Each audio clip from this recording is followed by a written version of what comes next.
Hello guys, today I'm going to talk about the effect of temperature on invertase activity. Okay, that would be the experiment. And as you see from the title, our variable here is temperature. All right, so what we are actually be doing, we're using different water baths with different temperature setup.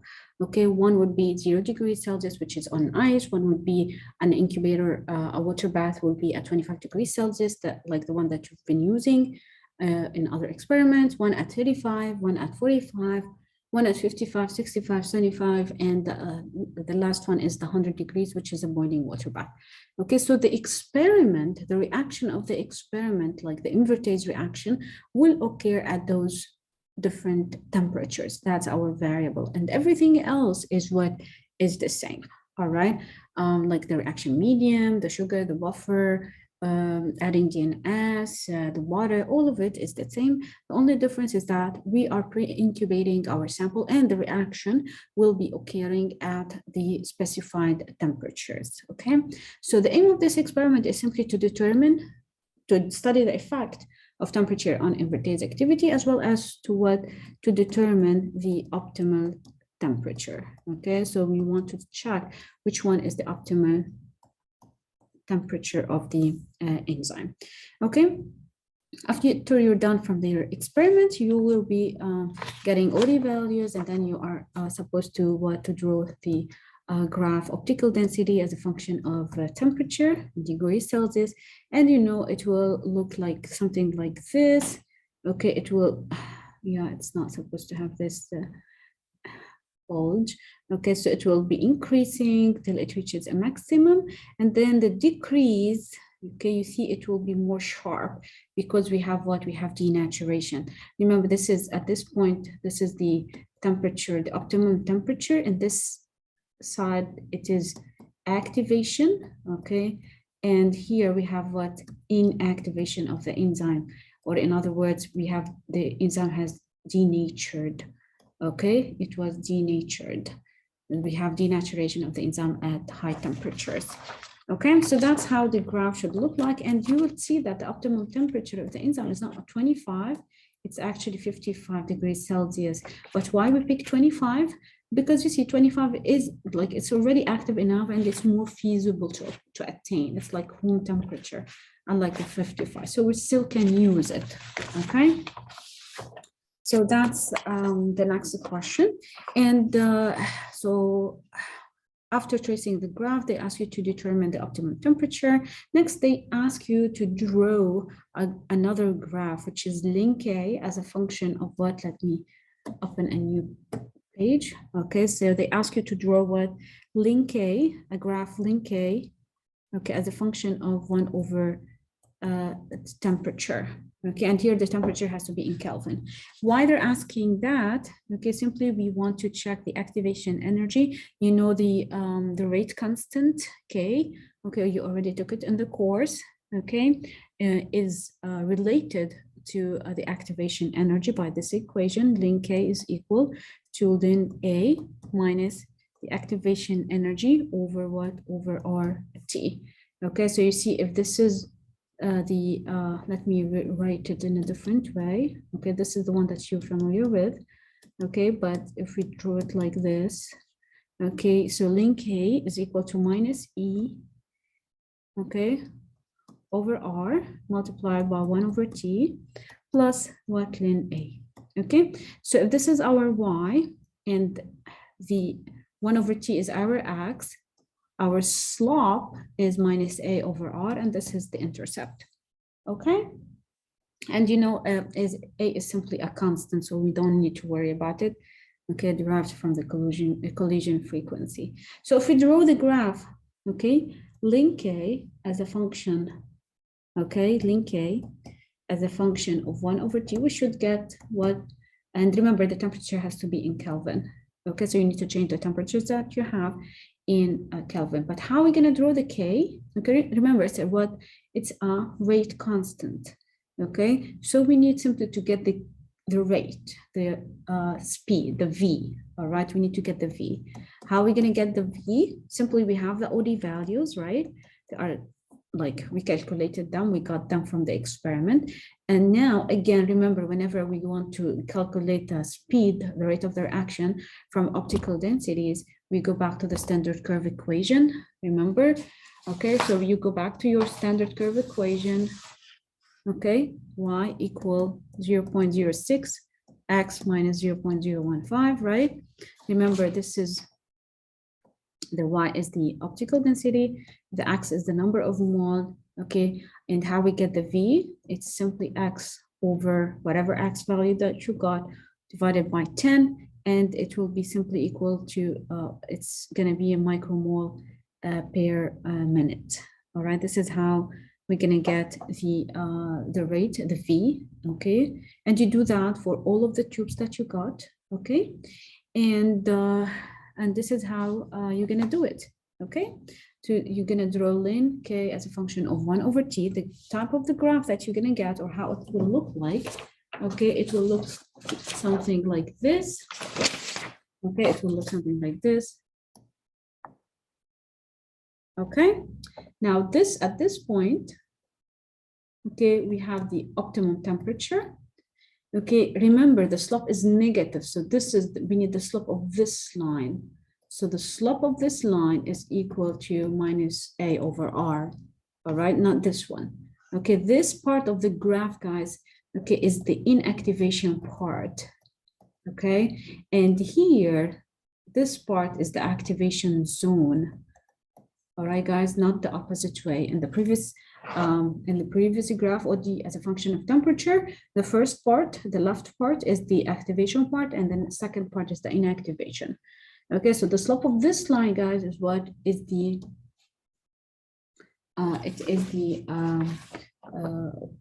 it is equal to the activation energy, negative activation energy over R, and R, you know, it's the Gas constant, so you can calculate the activation energy from it, and you can use whatever, either in joule or per mole. You can use the R, either 8.314 joule per mole, or you can use it the 2 calorie per mole, whichever you want. Okay, so you get the slope, and then from that you get the activation energy. Okay, it can be, as I said, it can be either in joule per mole or calorie per mole. Okay, sometimes instead of the ln, okay, we can use the log of k. Okay, and you can do that, it's okay. All right, sometimes because the log is smaller, so like you get more of like simpler numbers to work with. Okay, and always know that ln is related to log by this equation. Ln is equal to 2.303 log. All right, clear, guys? So the equation actually, okay, the equation, this one, because it's in the ln, okay, would become like that. Okay, log v is equal to minus EA over 2.3 R multiplied by 1 over T, okay, plus log A. Okay, in other words, the slope of the graph of this line would be then, if you're using the log, not the ln, okay, would be equal to minus EA over 2.3 R instead of that one. Okay, so if in the exam, for example, they get you log instead of ln, don't be confused. Okay, the idea is the same, but sometimes with the numbers, it's easier to do that. All right, now after that, they ask you to calculate Q10. All right, what is a Q10? You need to know, okay, that Q10 is simply what is a measure. Q10 is simply a measure, you need to know the definition of it, is the measure of the temperature sensitivity of an enzyme catalyzed reaction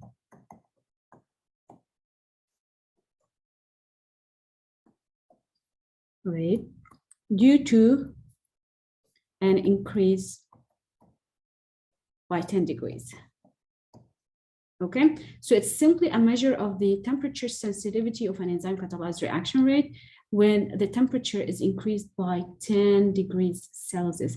And usually it is expected that each time you increase the temperature by 10 degrees, the Q10 is doubled, or the rate at which those molecules reach each other or collide with each other becomes doubled, all right? And usually the Q10, very important note is that the Q10, guys, is measured only in what, I want to use a different color, activation.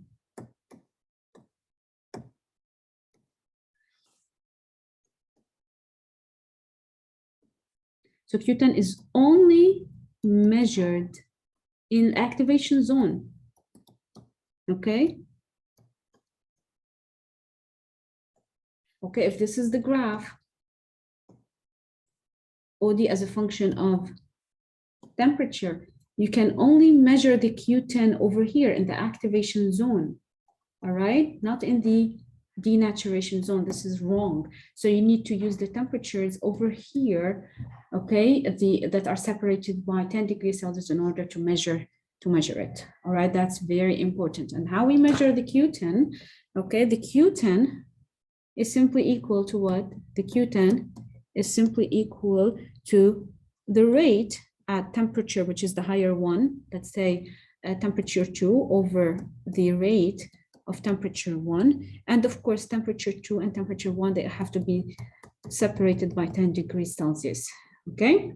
So T2 minus T1 has to be 10 degrees Celsius. For our experiment, okay, remember, we used different temperatures. We used like 0, 25. Remember, the 55 was what the optimum temperature. We used 45, we used 35, we used 25, and we used 0, right? Okay, so those are the temperatures, okay, that are present in the activation zone. And of course, we have the 65, 75, and we have the 100. Now, what Q10 we are supposed to calculate? Okay, we need to calculate Q10, like it depends on the temperatures that are available in our experiment that are separated by 10 degrees, okay, in the activation zone. Okay, so the Q10s that we can measure is the one 25, 35, that's separated by 10 degrees, and they are in the activation zone. So we have a Q10 35 over 25. We have Q10 35 and 45. Remember, they are separated by what? By 10 degrees, all right? And we have 55 over 45, okay?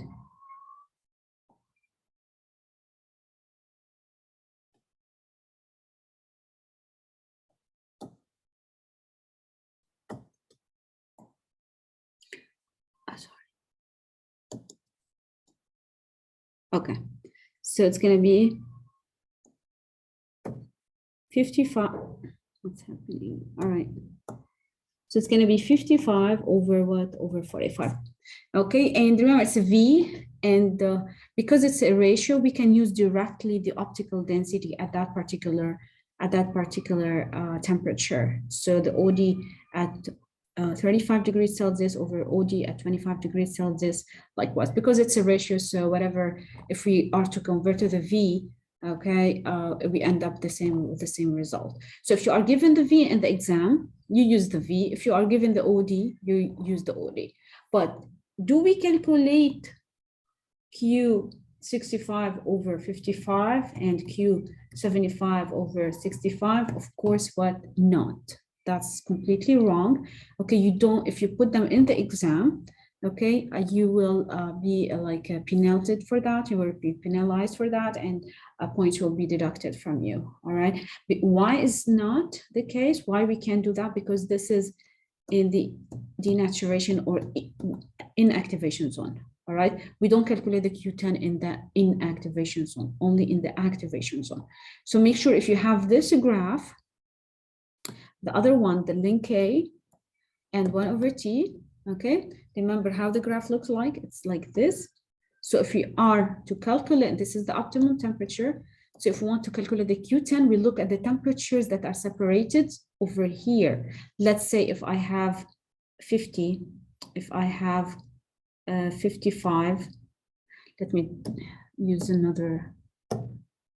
So if you have the other graph, ln K, 1/T, and it looks something like this, right?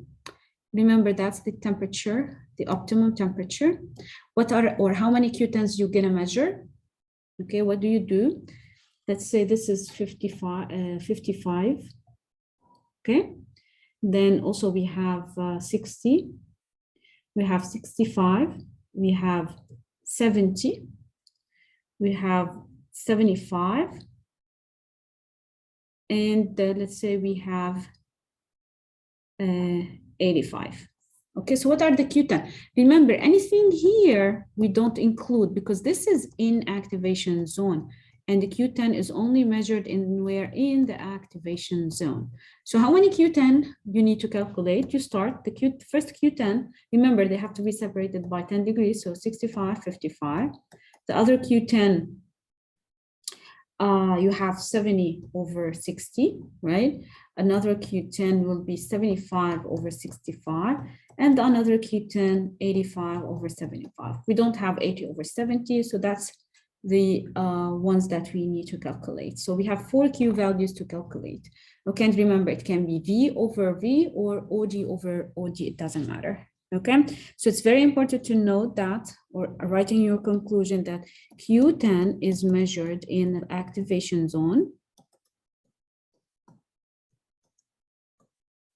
and the reaction or enzyme catalyzed or rate of a reaction, okay, is almost multiplied by 2 with each 10 degrees Celsius increase in temperature. So each time the temperature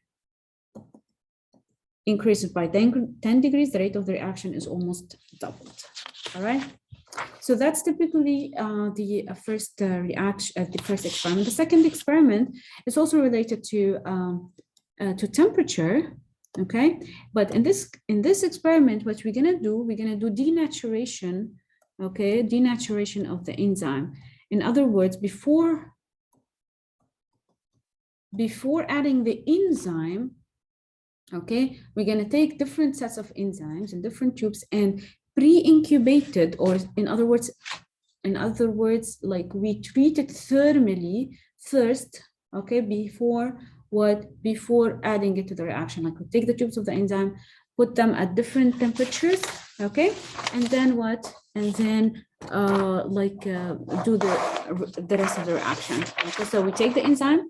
So if you look at your manual, the table, okay, you take different tubes of the enzyme, same enzyme, but you pre-incubate the enzyme, you heat treat the enzyme, okay, for 10 minutes at different temperatures, okay, and then the reaction, okay, the actual reaction of the enzyme will occur at 25 degrees. So the enzyme is pre-treated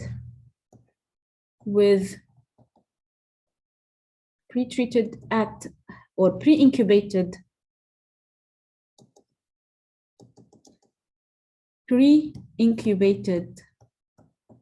at different temperatures for 10 minutes. Then the actual reaction of the enzyme reaction occurs at 25 degrees Celsius, unlike the previous experiment. So here we're treating the enzyme, we're incubating the enzyme at different temperatures for 10 minutes. And then what we're doing, we are, the actual reaction, okay, will occur at 25 degrees Celsius. Okay, and the aim is to check if the enzyme was treated beforehand, okay, what happens to it at different temperatures. Okay, so the aim of the experiment is to determine the temperature at which the denaturation of the enzyme occurs. So aim, determination of denaturation temperature. Okay, that's the first one. Okay, so again, you're gonna get, you're asked to draw a graph, I think, yes. And the graph is, okay, the graph that you need to draw is actually like of course the temperature, okay? And here it will be A over A0, okay? Where A is simply the absorbance that you have, and the A0, okay, it's the absorbance, okay, at 25 degrees Celsius. So remember, you treated the enzyme at different temperatures, right? Okay, at 0, 25, 35, 45, 65, etc. Okay, and then okay, the reaction will occur at 25 degrees Celsius, right? What is A0? A0 represents the absorbance that you got, okay, from the tube where the enzyme in it was incubated at 25 degrees Celsius, all right, which is in this case tube number 2. So you divide whatever absorbance of all of the tubes by the tube number 2 that you have. All right, so that's typically how it's gonna go. Okay, now the graph will look something like this. Okay, this is how it will look like. Okay, so as you see, it is divided into 2 parts. Again, this is the optimum temperature, of course. Okay, before the optimum temperature, okay, the like we have activity, okay, of the enzyme, which can reach up to 100 degrees Celsius. Whereas if after the optimum temperature, okay, we see the enzyme reaction or the activity of the enzyme, okay, is gone, all right, and this is simply because we have denaturation over here, okay. So as you see, now we can from this also conclude, we can conclude from this one also the optimum temperature, which is 55 degrees Celsius, okay, and